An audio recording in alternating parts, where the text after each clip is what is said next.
In this video, we're going to talk about how to identify one's own shadow. There's a few ways that the shadow presents itself.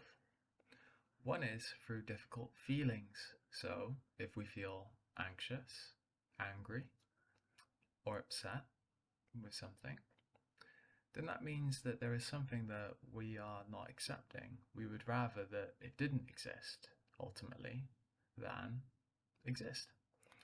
So difficult feelings are one key way of knowing that the shadow is at work in a perception or a situation that we're dealing with, or a pattern. When we take note of these difficult feelings, then we can go back in a calmer atmosphere and get to the deeper roots of those feelings. And on a related note, one good practice to have is to make a list of situations or feelings and thoughts that you feel are causing some difficulty in your life. Note those down. This could be material for working with your shadow elements. Another is difficult thoughts. So there might be thoughts that, again, someone is angry, or someone is fearful, or that someone is unreasonable or in denial about something. There could be indeed grains of truth to these perceptions that we're having. But sometimes when we say that someone is in denial about something, for example, we could be saying through projection that we're in denial about something.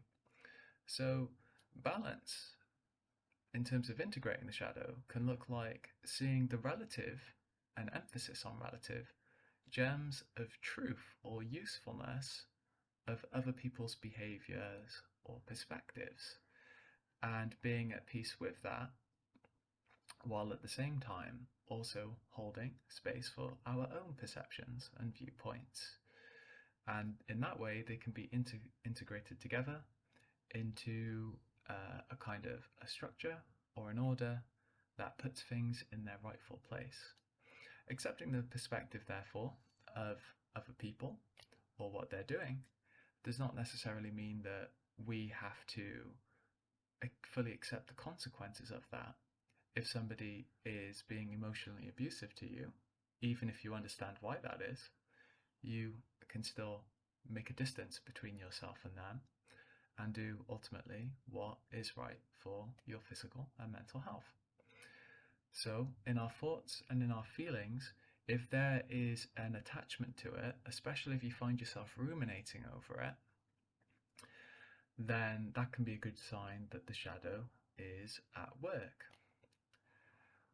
Also, fascination with someone or something can also be an indicator of the shadow, but it also can be an indicator of another level of the unconscious that's even deeper, which in Jungian terms is known as the anima or the animus.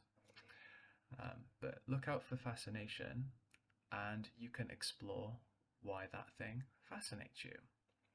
Does it constellate a deep-seated fear, perhaps? Or perhaps an opportunity that's linked to your unique personality and your essence's potential for growth and flourishment in this life? By noting down these things, we can begin to make a list of aspects of our shadow that we can interact with and hopefully integrate. Now, to identify the shadow can work at a few different levels. This really is step one. We notice a disturbing thought or feeling, and usually a combination of both, that upsets our equanimity, our inner balance. And we are aware that the symptoms are happening.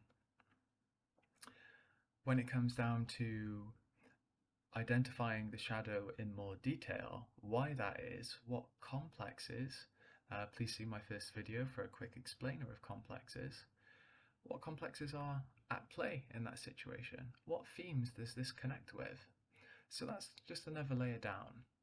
What themes or ideas are connected with the difficult feelings and thoughts? Then there is another level, which I will cover in my video about interacting and integrating the shadow, where you will be able to speak with the shadow to get the details out of it. What experiences and memories from the past connect with these feelings and thoughts? What repressed feelings are at play? And finally, what is the request or the gem in the dirt, so to speak, that we can listen to, realize, and integrate back into us? Identifying the shadow, therefore, has multiple layers to it, but the very first step is to make something of a list and to keep that going. We can then work through this list, maybe when we have a quiet and more peaceful moment.